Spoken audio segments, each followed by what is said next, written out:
राम राम खोजी भाई, 50 first question लेकर आया आपके लिए। बस इस बार लट काट देना एग्जाम में। देखिए जी, बिना देरी के स्टार्ट करते हैं। देखिए, पहला क्वेश्चन है, 8 मीटर कपड़े की कीमत 12 रुपये है, तो 42 रुपये में कितने मीटर कपड़े आएंगे। इस प्रकार के क्वेश्चन बहुत पूछ जाते हैं आर्मी में। 8 मीटर कपड़े की कीमत 12 रुपये है, तो 42 रुपये में कितने मीटर कपड़े आएंगे। देखिए जी, आपको चाहिए 42 रुपये में कितने मीटर। तो यहाँ से स्टार्ट कर कैलकुलेशन। 12 रुपये में आते हैं कपड़े 8 मीटर। 12 रुपये में 8 मीटर कपड़े आते हैं। पहले तो इकाई का मान निकाल कि 1 रुपये में कितने मीटर। मुझे चाहिए 42 रुपये में कितने मीटर। तो पहले तो निकालेंगे 1 रुपये में कितने मीटर। यदि तुझे चाहिए होते 42 मीटर, इसकी जगह होता 42 मीटर कितने रुपए का। 42 मीटर कपड़ा कितने रुपए का, तो पहले निकालते 1 मीटर में कितने रुपए। इस बार मुझे चाहिए 42 रुपये में कितने मीटर। 42 रुपये में, तो पहले निकालेंगे 1 रुपये में कितने मीटर। देखिए जी, 12 रुपये में 8 मीटर कपड़ा आता है, तो 1 रुपये में आएगा 8/12। ये 12 आ जाएगा लास्ट में, नीचे जाएगा। जैसे 12x बराबर 8 के है, तो बता x बराबर 8/12 या 12/8। तो आंसर मिलेगा 8/12। उसी तरह 12 रुपये में 8 मीटर है, तो 1 रुपये में 8/12। 1 रुपये में 8/12 तुझे कितने का चाहिए, 42 रुपये का। तो 42 रुपये में, आप जानते हो 1 रुपये में 8/12 है, तो 42 में 8/12 इंटू 42। 6 से काटेंगे 2 बार, 6 से 7 बार, 2 से कटेगा ये 4 बार, 4 सत्ते 28 मीटर। 42 रुपये में कपड़ा आएगा 28 मीटर। आगे बढ़ते हैं। देखिए, एक वृत्त का व्यास दे रखा है 28 सेंटीमीटर। ठीक है, एक वृत्त का व्यास दे रखा है 28 सेंटीमीटर। तो क्षेत्रफल निकालना है। ये तो मैंने याद करा रखे। त्रिज्याओं के 7 और 7 से जो भी भाज्य मान है वो आपको डायरेक्ट याद होना चाहिए। 90% चांस होते हैं कि त्रिज्या 7 से लेकर 35 तक जो 7 से भाज्य उनमें से पूछेगा, तो उनका आंसर सेकंडों में देना है। याद करो, याद अगर नहीं होते तो फॉर्मूले। ठीक, बाकी सबसे बेटर है याद करो और जीके की तरह उत्तर दो। त्रिज्या 7 होती है, तो परिधि होती है 44 और क्षेत्रफल होता है 154। क्षेत्र होता है 154। त्रिज्या यदि 14 है तो परिधि 88 होती है और क्षेत्रफल होता है 616। त्रिज्या यदि 21 है तो परिधि 132 होती है और क्षेत्रफल होता है 1386। त्रिज्या यदि 28 है तो परिधि 176 होती है और क्षेत्रफल होता है 2464। त्रिज्या यदि 35 है तो परिधि 220 होती है और क्षेत्रफल होता है 3850। ये मान डायरेक्ट याद होना चाहिए आपको। 90% केसेस में त्रिज्याओं की ये ही वैल्यू देता है। आर्मी के अंदर आप पिछले पेपर उठाना, 90% केसेस में त्रिज्याओं की यही वैल्यू आएगी। चलो अब अपने सवाल पर। व्यास 28 है, व्यास त्रिज्या का दुगना होता है, तो त्रिज्या व्यास की आधी होगी, यानी त्रिज्या हो जाएगी 14। त्रिज्या 14 है तो क्षेत्रफल 616। अगला बढ़ते हैं। यदि इनसे भार वैल्यू आती है तो अपने पास फॉर्मूला है क्षेत्रफल का। क्षेत्रफल होता है पाई आर स्क्वायर। क्षेत्रफल का फॉर्मूला है पाई आर स्क्वायर। ठीक है, पाई की वैल्यू 22/7 है। त्रिज्या की वैल्यू, त्रिज्या 14 रहेगी, 14 इंटू 14। 7 से काटेंगे 2 बार, 22 दूनी 44, 44 इंटू 14, 14 चौके 56, 14 चौके 56, 56 और 5 61, 616 पर। क्यों करें ऐसा, जब हमें जहां तक 90% श्योर हो अगर त्रिज्याओं की वैल्यू आएगी तो उनमें से आएगी जो भी टेबल लिखाई थी। चलिए आगे बढ़ते हैं।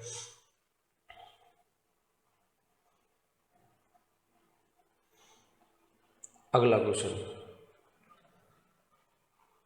एक संख्या का 25% 1300 है, तो उस संख्या का 15% कितना होगा। ध्यान से देखना, इजी सवाल है और बहुत पूछा जाता है आर्मी में। एक संख्या का 25% 1300, यानी 25% की वैल्यू दे रखी है और वो दे रखी है 1300। एक संख्या का 25% 1300 है तो उसका 15% की वैल्यू निकालनी है, तो 15% बराबर 1300 बटे में ये 25 आया जो पहले दे रखा था, 25 इंटू जिसका मान निकालना उससे गुणा, मुझे निकालना 15% का मान, तो 15 से गुणा, 25 से काटते हैं, 25 पंजे 125 हासिल तेरी 2 5 25 दूनी 50, चलो करते हैं 15 दूना 30, 15 5 75, 75 और 3 78, ये हो जाएगा आपका 780। आगे देखिए,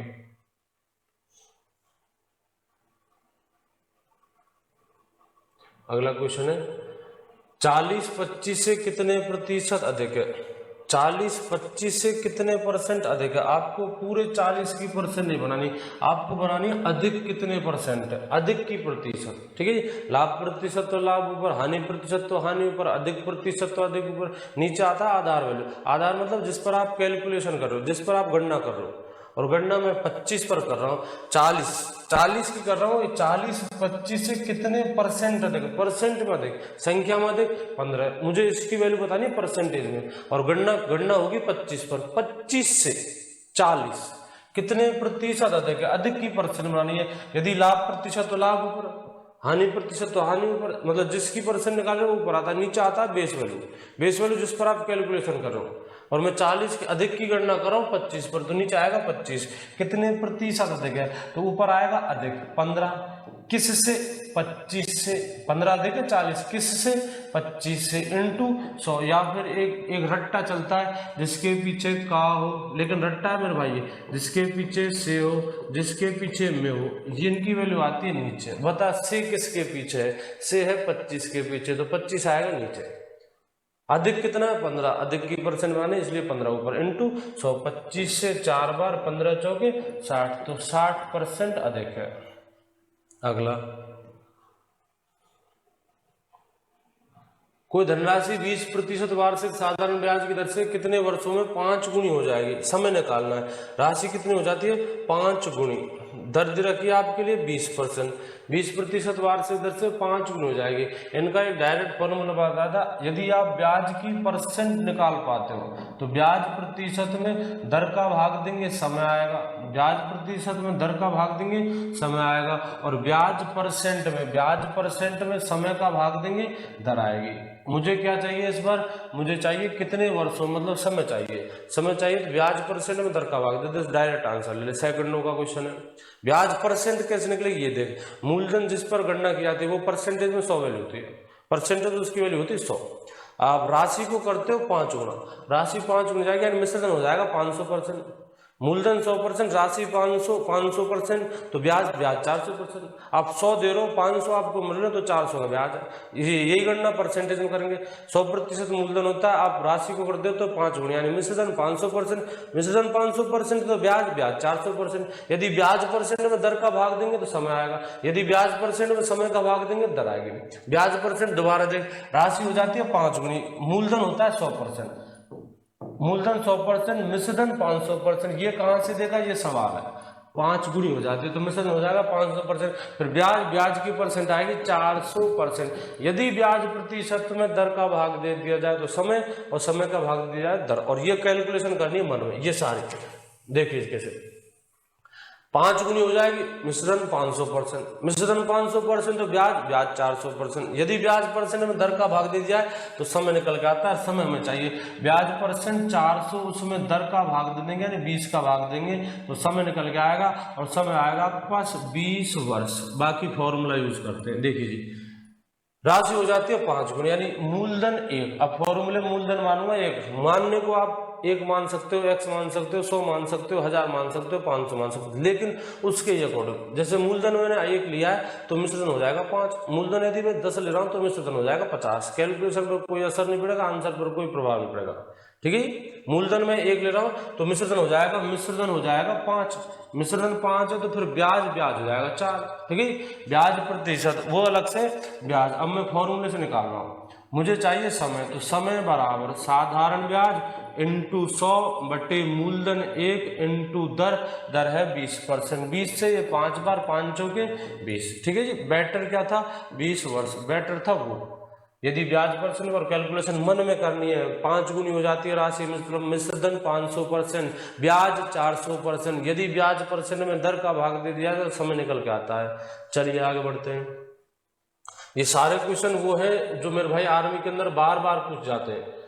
चलिए अगला देखते हैं। वस्तु को 375 रुपए में बेचने से 25% हानि होती है, यानी कि ये विक्रय मूल्य 375 और कितने प्रतिशत हानि पर, 25% हानि पर। 20% लाभ पर कितने में बेचा जाएगा, विक्रय मूल्य पूछा गया है। ठीक है, परसेंटेज से करेंगे, फॉर्मूले लंबे पड़ेंगे, लेंथी होगा फॉर्मूला, आप परसेंटेज से करोगे। ये बताइए पहले ये कौन सा मूल्य है, ये है विक्रय मूल्य। 20% 25% हानि पर, क्रय मूल्य 100% होता है। जिस पर आप गणना करते हो लाभ हानि की, आप लाभ हानि गणना क्रय मूल्य पर करते हो तो क्रय मूल्य 100% होता है। ब्याज की गणना मूलधन पर की जाती है तो मूलधन 100% होता है। लाभ हानि गणना क्रय मूल्य पर होती है तो क्रय मूल्य 100% होता है। ठीक है, 25% हानि पर तो 375 की परसेंट 375 की परसेंट बनती है 75। 100% में से 25% लेस करो, आंसर आएगा 75%। ये 75% है किसकी, विक्रय मूल्य की। देख कितना रखा है वो, 375। तो 75% बराबर है 375 की। ये तो दे रखा है मेरे भाई 75% का मान। मुझे निकालना है 20% लाभ पर कितने में बेचा जाएगा, मतलब विक्रय मूल्य। 20% लाभ पर विक्रय मूल्य 120%। जैसे 25% हानि पर विक्रय मूल्य 75 है, ऐसे 20% लाभ पर विक्रय मूल्य 120% होगा। तो उस 120% की वैल्यू चाहिए। 120% बराबर 375/75 इंटू जिसका मान तू निकाल रहा है, जिसका मान निकाल रहा है 120% का मान निकाल रहा हूं, 120 से गुणा करेंगे। 25 से काट लेते हैं, 25 से 3 बार, 25 से कम 25 12, 25 पंजा 125, फिर से काटते हैं 3 से 5 बार, तो 120 इंटू 5, 12 पंजे 60, अपना आएगा 600। विक्रय मूल्य कितना है, 600। कितने प्रतिशत लाभ पर, 20% लाभ पर। ये 375 कौन सा मूल्य था, ये भी विक्रय मूल्य था। कितने प्रतिशत हानि पर, 25% हानि पर। और 25% हानि पर विक्रय मूल्य कितने परसेंट होता है, 75%। जो दे रखा था 20% लाभ पर विक्रय मूल्य चाहिए था, और 20% लाभ पर विक्रय मूल्य होता है 120%। चलिए आगे बढ़ते हैं। अगला क्वेश्चन है, पढ़िए देखो। 8 सेंटीमीटर भुजा वाले बड़े घन को, एक घन है जिसकी भुजा है 8 सेंटीमीटर, इस बड़े घन को 2-2 सेंटीमीटर के छोटे छोटे पीसों में काटा जाता है। तो छोटे घनों कितने छोटे छोटे घन बनाए जाएंगे। ठीक है, कितने छोटे छोटे घन बनाए जा सकते हैं, कितने छोटे छोटे घन बनाए जा सकते हैं। ठीक है, अब एक बड़ा घन लेते हो 8 सेंटीमीटर का, इसे तीनों विमाओं पर काटना है, 2-2 सेंटीमीटर पर काटना है, और फिर देखना वो छोटे छोटे पीस कितने बनेंगे। ठीक है, तो इसका एक फॉर्मूला था, अब बड़ी आकृति के आयतन में छोटी आकृति का आयतन का भाग दे दो। चाहे वो घन को काट कर घन बनाए, गोले को पिघला कर गोला बनाए, घनाभ को काट कर पिघला कर घनाभ बनाए, कोई फर्क नहीं पड़ता। आप घनाभ को पिघला कर घन बना लो, कोई फर्क नहीं पड़ता। ठीक है, आपको छोटी छोटी आकृतियों की संख्या चाहिए तो बड़ी आकृति के आयतन में छोटी आकृति का आयतन का भाग दे दो। यहाँ बड़ा भी घन है और छोटा भी घन है, तो बड़े घन का आयतन बता, घन का आयतन होता है भुजा की घात 3। ठीक है, घन का आयतन होता है भुजा की घात 3, और भुजा कितने की है, बड़े की भुजा है 8 की। तो 8 का घन बड़े आकृति का आयतन, फॉर्मूला लिखता हूं, बड़ी आकृति का आयतन चलिए बटे छोटी आकृति का आयतन, बटे छोटी आकृति का आयतन। ठीक है, बड़ा भी घन है छोटा भी घन है, तो बड़े घन के आयतन में यानी भुजा की मतलब 8 इंटू 8 बटे छोटी आकृति का आयतन, छोटी की भुजा कितने की, 2 की, 2 इंटू 2 से काटेंगे 4 बार, ये 2 से फिर 4 बार, और ये 2 से फिर 4 बार, 4 इंटू 4 चौके 16 चौके 64। तो आप 64 छोटे छोटे घन बना सकते हो, 64 सी इजी क्वेश्चन है। बड़ी आकृति के आयतन में छोटी आकृति के आयतन का भाग दे दो, चाहे बड़ी घन से पिघलाकर या काट कर घन बनाओ या घनाभ से पिघलाकर घन बनाओ, कोई फर्क नहीं पड़ता। आप बड़ी आकृति के आयतन में छोटी आकृति के आयतन का भाग दो, कितने छोटे छोटे पीस बनेंगे आ जाएंगे। ठीक है, चलो देखो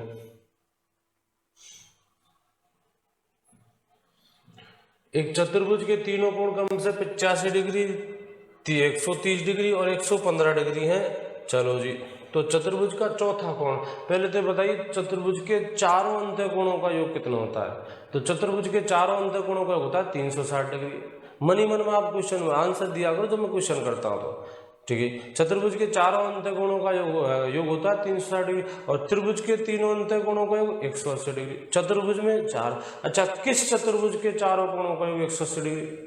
आयत, वर्ग, समचतुर्भुज, समांतर चतुर्भुज, समलंब, किस चतुर्भुज के अंत्य कोणों का योग होता है 360 डिग्री। ठीक है, तो आंसर है सभी चतुर्भुज हो, चाहे चतुर्भुज कैसा भी हो, सभी अंत्य कोणों का होता है 360 डिग्री। भुजा चार होनी चाहिए, भुजा चार होनी चाहिए, तो योग होता है 360 डिग्री। अब उनमें से तीन तो यदि रखें 85, 85 और 115, 200, 200 और 130, 330। अब कितने बच गए? 30 डिग्री का इजी है। ठीक है, 360 में से आप इन तीनों का टोटल घटा दो और इन तीनों का टोटल 115, 115 और 85, 200, 200 और 130, 330, 330 लेस करेंगे, आंसर आएगा अपने पास 30 डिग्री। 30 डिग्री होगा उस चौथे कोण का मान 30 डिग्री। एक त्रिभुज के तीनों कोणों का योग, अंतः कोणों का योग 180, चतुर्भुज के चारों अंतः कोणों का योग 360 डिग्री। चलिए आगे बढ़ते हैं। देखिए चार बत्तियां क्रमशः 4, 5, 6, 8 सेकंड के अंतराल में जलती हैं। यदि इन्हें एक बार जलाकर छोड़ दिया जाए तो पुनः एक साथ कब जलेंगी? पुनः एक साथ कितने समय बाद जलेंगे? कितने समय बाद जलेंगे? पीरियड पूछा गया है। ठीक है, कब जलेंगे नहीं, कितने समय बाद चलेंगे। ठीक है, एक तो जलती है 4 सेकंड में, एक जलती है 6 सेकंड में, एक जलती है 5 में, एक जलती है 8 में। एक बार इनको जलाकर छोड़ दिया गया, अब दोबारा काउंट कर रहे हैं, दोबारा ये कितने समय बाद, कितने सेकंड पश्चात एक साथ जलेंगे। जैसे मैं छोटा उदाहरण लेता हूँ और 2 बत्तियां लेता हूँ। एक बत्ती तो क्या है 2 सेकंड में जलती है, एक बत्ती 3 सेकंड में जलती है। एक दिन मैंने क्या किया, सुबह 7:0 और 0 सेकंड पर इनको जला दिया। अब दोबारा काउंट कर रहा हूँ, दोबारा ये किस समय एक साथ जलेंगे, तो ये हर 2 सेकंड में जलती है। तो पहले तो 7:0 और 2 सेकंड में जलेगी, फिर 7:0 और 4 सेकंड में जलेगी, फिर 7:0 और 6 सेकंड में जलेगी, फिर 7:0 और 8 सेकंड में जलेगी। इसकी कैलकुलेशन करते हैं, 7:0 और 3 सेकंड में जलेगी। ठीक है, पहली बार 7:0 और 3 सेकंड में, दूसरी बार 7:0 और 6 सेकंड में जलेगी, तीसरी बार 7:0 और 9 सेकंड में जलेगी। ऐसा कौन सा पीरियड है, कौन सा टाइम है जब ये दोनों बत्तियां एक साथ जली थी? तो वो है 7:06 सेकंड, 7:06 सेकंड। अब बता दे ये 6 इस 2 और 3 का है क्या? ये 6 है, इस 2 और 3 का लेस है। ठीक है, तो मैं भी उन संख्याओं का लेस लूंगा, 4, 5, 6 और 8, तो इनका लेस आता है 120। बाकी तो आप ऐसे कर सकते हो लेस लेने के लिए। ठीक है, पर छोटी संख्या, नॉर्मल संख्या इतना कर, देख मैं 5 का लेस ले रहा हूँ तो इनकी लेस में 100% 0 आनी है। आप 5 का भाग उसी में दे सकते हो जिसमें इकाई के अंक पर 5 हो या फिर 0 हो। इकाई के अंक पर 5 हो नहीं सकता लेस, क्योंकि बाकी की सम संख्या है। ठीक है, या फिर ऐसा कर लो, एक संख्या ऐसी जिसमें इकाई का अंक 5 है, एक सम संख्या हो, यहाँ तो 3 3 है, तो उनके लेसे में गारंटी से 0 आनी है। अब बता 8 के पाड़े में सबसे बड़ी संख्या 8 है, 8 के पाड़े में 0 कहाँ पर मिलती है? 40 पर। 40 में भाग नहीं जाता 6 का। अब आगे बढ़े, 40 का ही पाड़ा बोल, 80, 80 में भाग नहीं जाता 6 का। 120, हाँ 120 में भाग जाता है 6 का। या तो आप ऐसे करो, ये थोड़ा लेंदी होता है, वो थोड़ा ईजी है। आप जल्दी, आप छोटी संख्या तो आप उनका जितना हो सकता है जल्दी आंसर देने की कोशिश करो। लेस है वह छोटी से छोटी संख्या जिसमें दी गई संख्याओं का पूरा पूरा भाग जाए। तो 120 वो छोटी से छोटी संख्या है जिनमें इनका पूरा पूरा भाग जाएगा। लेस ही क्यों लेते हैं, अभी थोड़ी देर पहले समझाएगा। तो ये बत्तियां 120 सेकंड पश्चात आपस में एक साथ जलेंगी, 120 सेकंड एक साथ जलेंगे 120 सेकंड बाद। देखिए जी, 5 क्रमागत विषम संख्याओं का औसत 27 है। 5 क्रमागत सीरियल से हैं, 5 क्रमागत विषम संख्याओं का औसत 27 है। ठीक है, 1 2 3 4 5 ये संख्या क्या सीरियल में क्रमागत है, विषम संख्या तो सबका अंतर 2 का, यानी समांतर श्रेणी होगी, समांतर श्रेणी और सीरियल से है। ठीक है, समांतर श्रेणी में यदि पदों की संख्या विषम है तो बीच वाला पद औसत होती है, ये वाला, ये है औसत, जो कितना देखा है 27। ये 27 है, तो अगली अगली अगली विषम संख्या 2 जोड़ने पर 29, उसके बाद 31। तो सबसे बड़ी संख्या बड़ी पूछ गई है, तो सबसे बड़ी संख्या होगी 31। ठीक है, 5 है, यदि 6 होती 4 होती। ठीक है, तो ऐसे में औसत पहली प्लस अंतिम बट इनका जोड़ करके 2 का भाग दो तो औसत आता है। और मेरे पास संख्या 5 है, तो इनमें बीचों बीच की औसत होगी, वो 29 है, तो इसके बाद अगली 2 जोड़ने पर, उसके बाद अगली 2 जोड़ने पर। छोटी पूछता तो 2 कम कर देते। चलिए आगे बढ़ते हैं। देखिए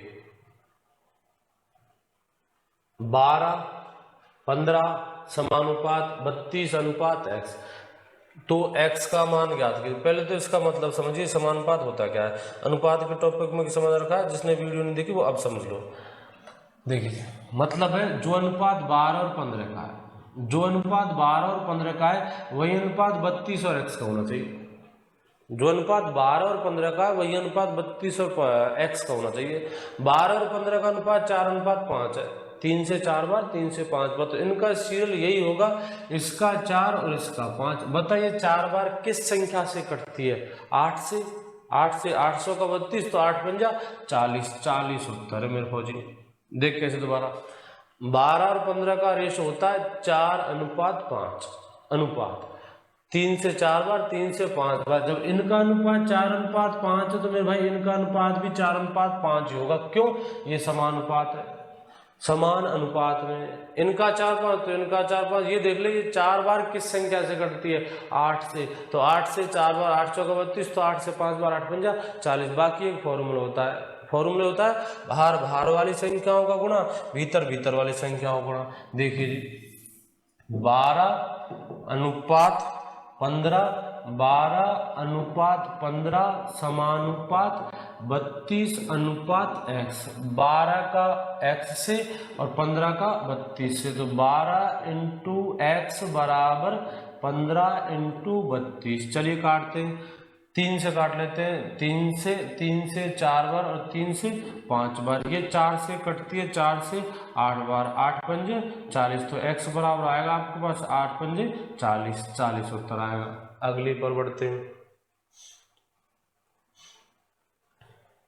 देखिए 15 व्यक्ति 10 दिन में 600 रुपये कमाते हैं, तो 20 व्यक्ति 50 दिन में कितने कमाएंगे?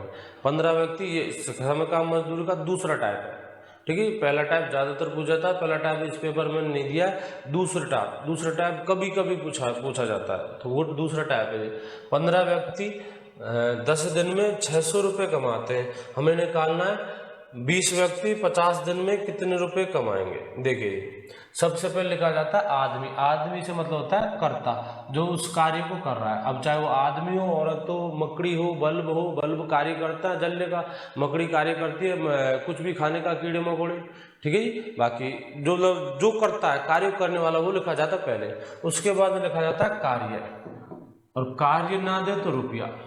ठीक है, रुपया का सीधा संबंध होता है कार्य से। आप 500 रुपये का व्यक्ति लाओगे 500 का कार्य करेगा, 1000 का व्यक्ति लाओगे 1000 कार्य करेगा। तो रुपया का सीधा संबंध होता है कार्य से, तो रुपया लिखा जाएगा कार्य के स्थान पर। उसके बाद लिखा जाता है समय। समय की जितनी भी इकाइयाँ सब यही लिखी जाएंगी। सबसे पहले आदमी, कितने आदमी? 15 व्यक्ति। आदमी हो, बच्चा हो, औरत हो, सब यही लिखे जाएंगे। मतलब होता है कर्ता। अब चाहे वो कर्ता आपका इंजन हो, इंजन कार्य करता है डीजल खाने का या फिर कोयले खाने का, ठीक है, कर्ता लिखा जाता है।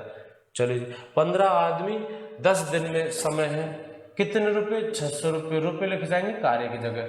तो 20 व्यक्ति 50 दिन में 50 लिखा जाएगा। कितने रुपए कमाते? x रुपए कमाते। ये चिन्ह याद रखना है, उल्टे सीधे v का। 15 इनको गुणा करेंगे, 15 × x × 10 बराबर होगा तेरा 20 × 600 × 50। तो 15 15 इंटू एक्स इंटू 10 बराबर 20 इंटू 600 इंटू 50। ये देखिए 1 0 से 1 0, 15 से काट लेते हैं, 15 से काट रहा हूँ, 15 एकम 15, 15 चौके 60, 40। चलिए जी, तो x बराबर आएगा तेरे पास 40 इंटू 2 80, 80 इंटू 50, 80 इंटू 50, 8 पंजे 40, 4000। तो कितने रुपए कमाएंगे? 4000 रुपये। चलिए आगे बढ़ते हैं। देखो एक बार फिर से समझो, 15 व्यक्ति आदमी में लिखे जाएंगे, ठीक है। 10 दिन में समय में लिखा जाएगा। कितने रुपए कमाते हैं? 600, ये रुपए लिखा जाएंगे कार्य की जगह। उसके बाद 20 व्यक्ति आदमी में लिख जाएंगे, ये दूसरी कंडीशन है। 50 दिन में समय में लिखा जाएगा। कितने रुपए कमाते हैं? x रुपए कमाते हैं। एक तो सीधा भी और एक उल्टा भी, इनके चिन्ह को याद रखना, इन संख्याओं को गुणा करना है। 15 इंटू एक्स इंटू 10, तो 15 इंटू एक्स इंटू 10 बराबर में लिखा जाएगा 20 इंटू 600 इंटू 50, तो 20 इंटू 600 इंटू 50 गणना करेंगे, x का मान 4000। आगे बढ़ते हैं।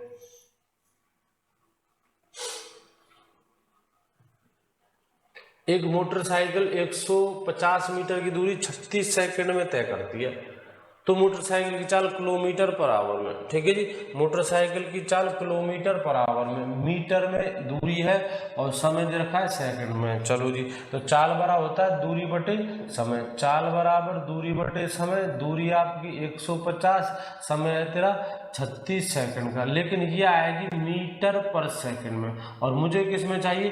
किलोमीटर पर आवर में। तो किलोमीटर पर आवर बदलने के लिए 18/5 से गुणा करते हैं, ठीक है जी। अच्छा जी, एक 2-3 बार आर्मी में ऐसा हो चुका है कि मीटर पर सेकंड और किलोमीटर पर आवर में आपस में नहीं बदलवाया, तो फिर ये 18/5 और 5/18 इनका रट्टा फेल हो जाता है, ठीक है।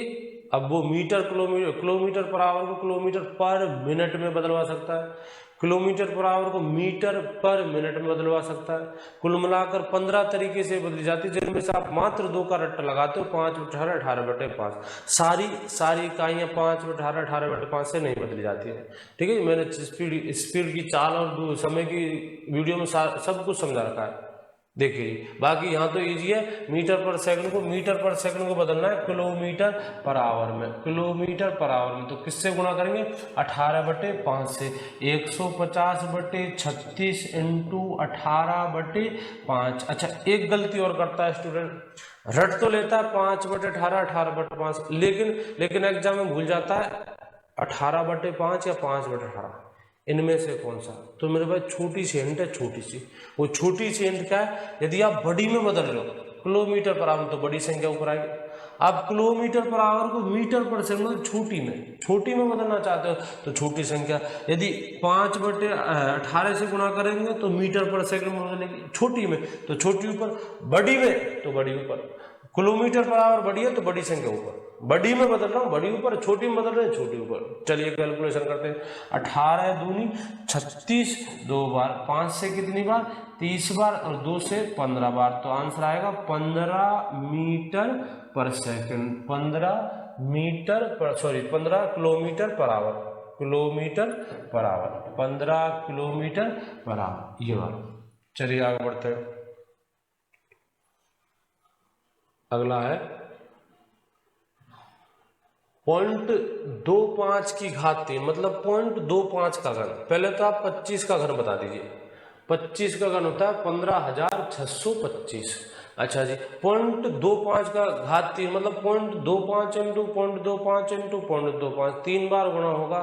कुल मिलाकर पॉइंट के बाद 6 अंक लिखे जाएंगे, तो गुणनफल में भी पॉइंट के बाद 6 अंक लिखे जाएंगे। देखिए जी, 0.25 का घन 15,625, और आंसर में 6 से अंक छोड़कर 1 2 3 4 5 6, ये वाला आंसर है।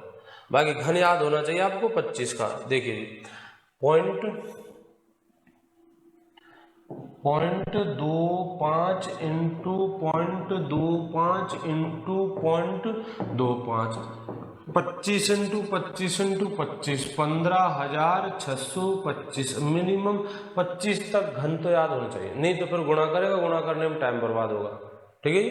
देखिए जी, 2 तो ये पॉइंट के बाद 2 ये, और पॉइंट के बाद 2 ये, कुल मिलाकर पॉइंट के बाद 6 अंक लिखे जाएंगे। कुल मिलाकर पॉइंट के बाद 6 अंक लिखे जाएंगे। अपने पास 1 है पीछे से, ठीक है, सारी परेशानी दूर करूंगा।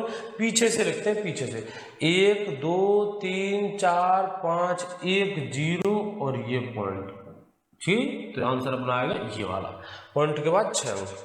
अगला tan 45 डिग्री का मान, तो ये तो आपको सारणी से याद रखना पड़ेगा। tan 45 डिग्री का मान होता है 1। चलिए जी, tan 45 डिग्री का मान होता है 1। आगे बढ़ते हैं।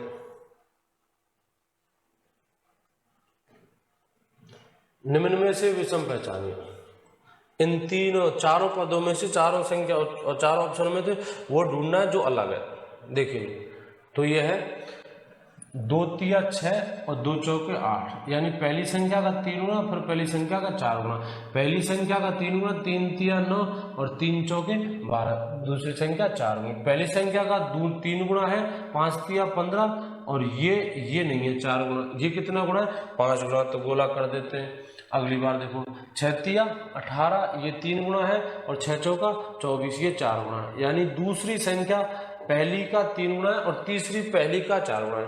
पहली का 3 गुना ये रहा, पहली का 4 गुना ये रहा। पहली का 3 गुना 9 है, पहली का 4 गुना 12। लेकिन यहाँ गलती हो गई। 5 का 3 गुना 15 तो ठीक है, लेकिन 5 का फिर आना चाहिए तो 4 गुना, और वो दे रखा है 5 गुना। तो ऑप्शन 3 सही होगा। अगला देखिए, श्रेणी है ए बी। देखिए ए वो मिट गया, वो हटाते हैं। चलिए अब देखिए, अब पहले तो अंक को देखिए। 1 4 9 16 25, 1 का वर्ग, 2 का वर्ग, 3 का वर्ग, 4 का वर्ग, 5 का वर्ग, ठीक है। तो अब नेक्स्ट बार 6 का वर्ग और 6 का वर्ग 36, दो ऑप्शनों में। आगे बढ़ते हैं। ए और बी का होता है 2, यानी कितने जोड़ दिए? प्लस में 1। फिर बी का 2, डी का 4, यानी कितने प्लस किए? प्लस के 2। डी का 4, जी का 7, प्लस में 3, प्लस कर दिए 3। जी का 7, के का 11, प्लस कितने कर दिए? 4। पहले 1, फिर प्लस 2, फिर प्लस 3, फिर प्लस 4। तो अब नेक्स्ट बार प्लस 5। के का 15, के का 11, 11 5 16 और 16 पर पी। पूजा कितने वर्ष की? पूजा 16 वर्ष की। चलिए जी आगे देखते हैं।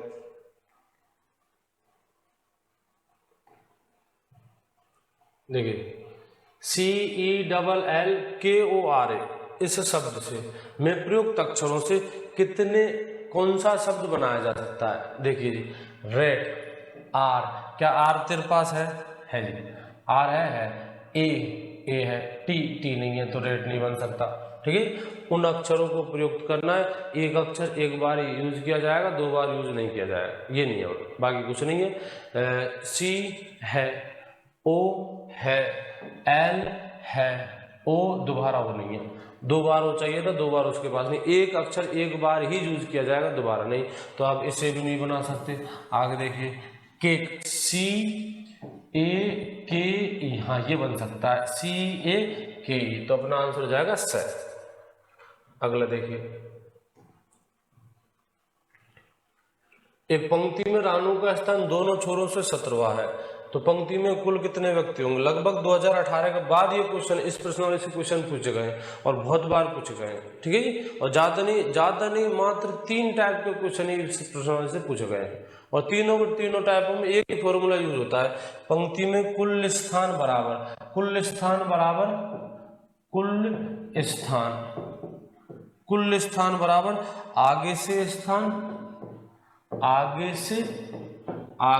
स्थान, ठीक है जी, प्लस पीछे से स्थान माइनस 1, ठीक है जी।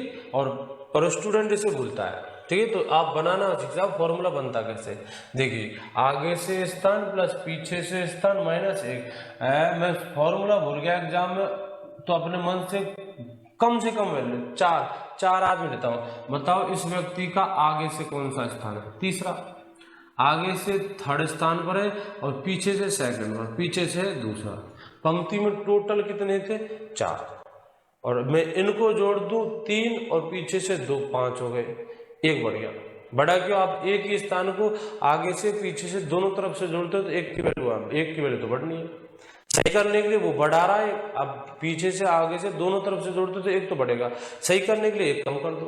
एक कम कर देंगे तो 3 और 2 5, -1 कम के 4। हाँ अब सही है, ठीक है। तो कुल स्थान बराबर आगे से स्थान प्लस पीछे स्थान -1। कुल के में माइनस होता है, यदि भूल जाते तो फॉर्मूला क्रिएट करके देख लेना, कम से कम आदमी लेना। एक बार और देखो, मैं 3 व्यक्ति ले रहा हूँ, 3 व्यक्ति बता, इस बीच वाले का आगे से दूसरा, पीछे से दूसरा, 2 और 2 4, लेकिन पंक्ति में तो 3 थे, पंक्ति में तो 3 थे, तेरे कितने बैठते हैं 4।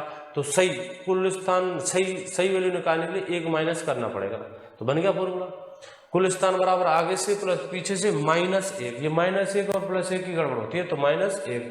चलो दोनों तरफ से 17वें स्थान पर है, तो आगे से प्लस पीछे से 17, 17 17 34, 34 -1 33। तो आंसर हो जाएगा 33, ठीक है जी। आगे बढ़ते हैं।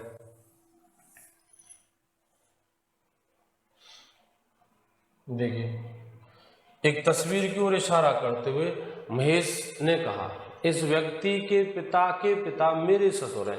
इस व्यक्ति के पिता मेरे ससुर हैं। देखिए चित्र बनाते हैं इसका। एक तस्वीर की ओर इशारा करते हुए महेश ने कहा, ये महेश है, ये तो है महेश, ठीक है। ये वो व्यक्ति है, ये वो व्यक्ति है, ये तो महेश है, और ये वो व्यक्ति है, ठीक है, ये वो व्यक्ति है।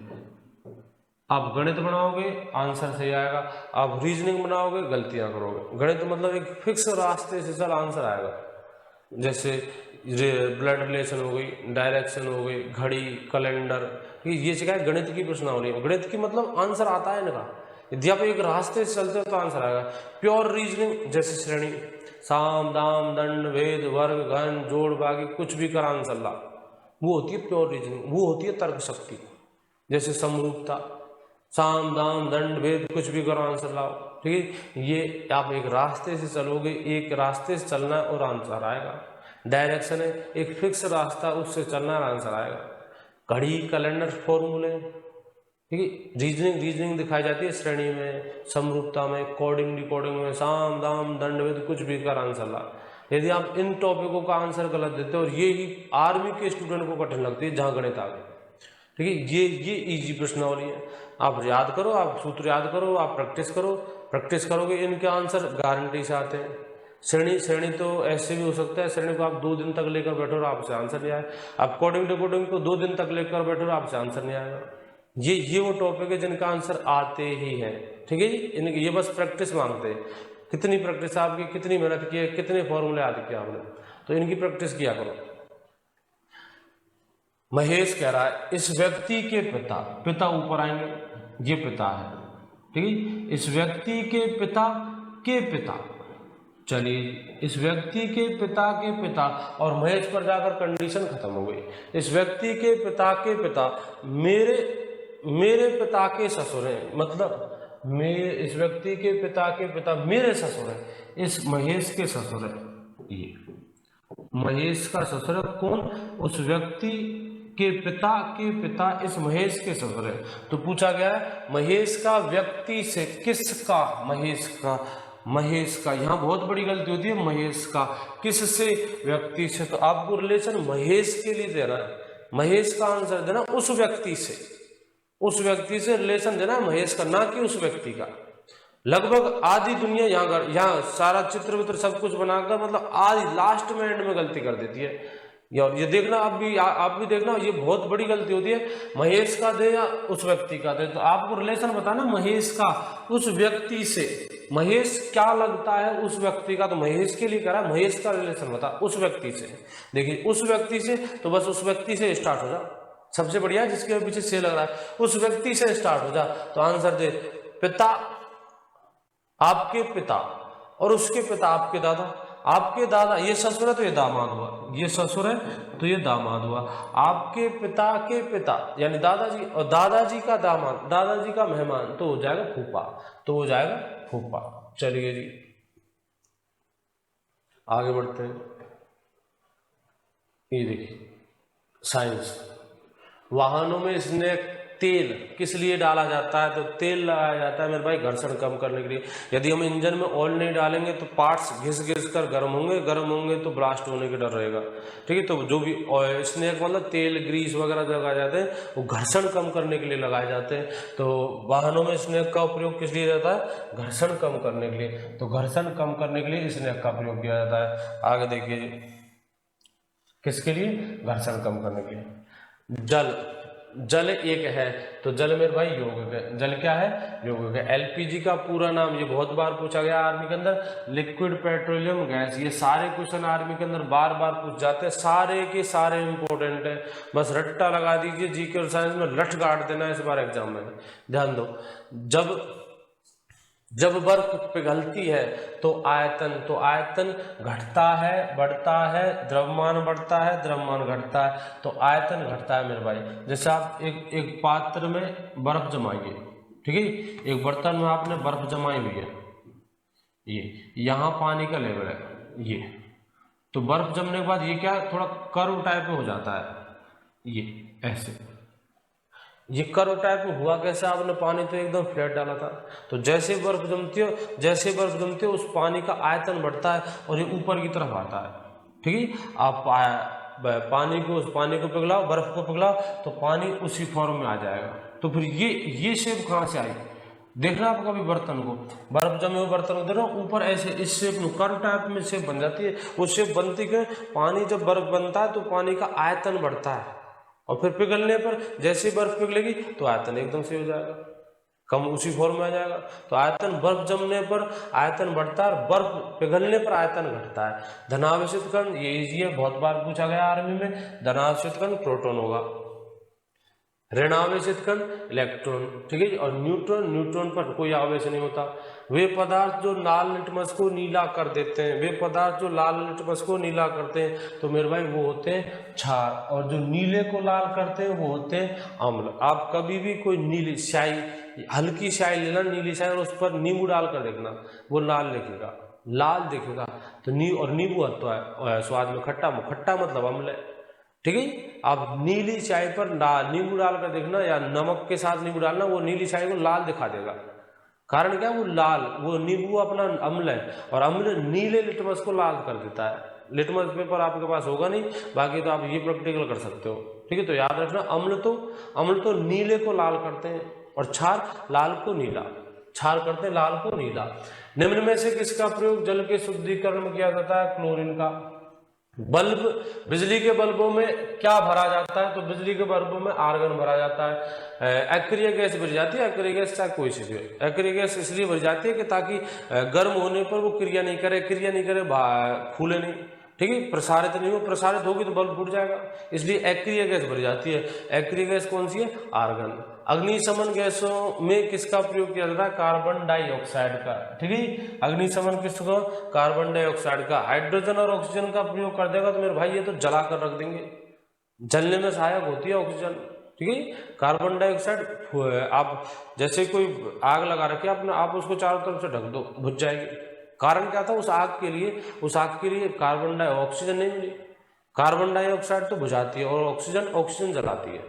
देखिए, पसीने में मुक्त क्या निकलता है? तो पसीने में चक्कर देखना, एक तो निकलता है पानी और एक निकलता है नमक। खारा लगेगा तो पसीने में जल और NaCl, पसीने में जल और नमक। चलिए जी,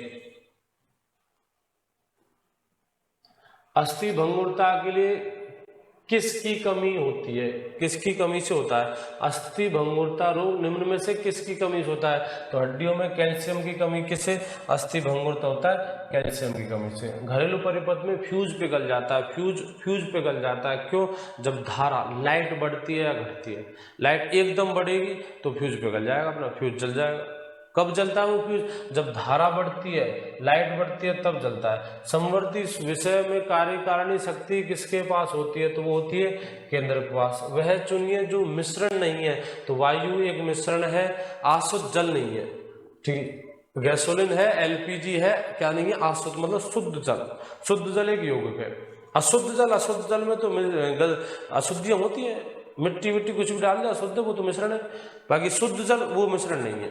देखिए परमाणु के 3 मूल अवयव, तो परमाणु के 3 मूल अवयव होते हैं इलेक्ट्रॉन, प्रोटॉन और न्यूट्रॉन। न्यूट्रॉन, प्रोटॉन और इलेक्ट्रॉन भी हो जाएगा।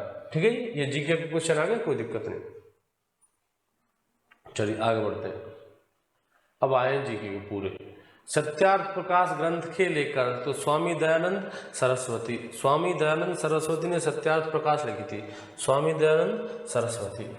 चलिए जी अगला, बंगाल विभाजन, तो ये तो सबको पता, बहुत बार आर्मी के अंदर पूछा गया 1905 को। पनामा नहर किन 2 महासागरों को जोड़ती है, तो पनामा नहर प्रशांत महासागर और अटलांटिक महासागर, ये हो जाएगा जी पनामा नहर प्रशांत महासागर और अटलांटिक महासागर। ये ऑप्शन कुछ उठपटांग छप गया, प्रशांत महासागर और अटलांटिक, इन दोनों को जोड़ती है। काजीरंगा राष्ट्रीय उद्यान किस राज्य में? काजीरंगा याद करो, एक सींग वाला गैंडा, काजीरंगा असम में। सिखों के अंतिम गुरु, गुरु गोविंद सिंह, गोविंदाय नमः। अंतिम गुरु, गुरु गोविंद सिंह। ठीक है, सिखों के अंतिम गुरु गोविंद सिंह थे। चलिए जाके देखते हैं। न्यूनतम साक्षरता वाला राज्य, न्यूनतम साक्षरता वाला राज्य बिहार है जी। बिहारी बबुआ बहुत कम पढ़े लिखे होते हैं, बिहार है जी। गोल गुम्बज कहाँ स्थित है, तो गोल गुम्बज कर्नाटक में। गोल गुम्बज कहाँ है? कर्नाटक में। बिरजू महाराज, बड़े दुख के साथ कहना पड़ रहा है कि इनके निधन हो चुका है। और बिरजू महाराज किसके लिए प्रसिद्ध थे? कथक के लिए। भारत की प्रथम महिला शासक, तो रजिया सुल्तान। भारत की प्रथम महिला शासक रजिया सुल्तान। दमन व दीप की राजधानी, तो दमन और दीप की दमन है। अब इसमें थोड़ा चेंज हुआ है, दमन, दीप, दादर और नगर हवेली, इन सब की दमन कर दी। ठीक है, दमन द्वीप की और दादर नगर हवेली, इन सब की राजधानी कौन सी कर दी है? दमन कर दी है। चलिए जी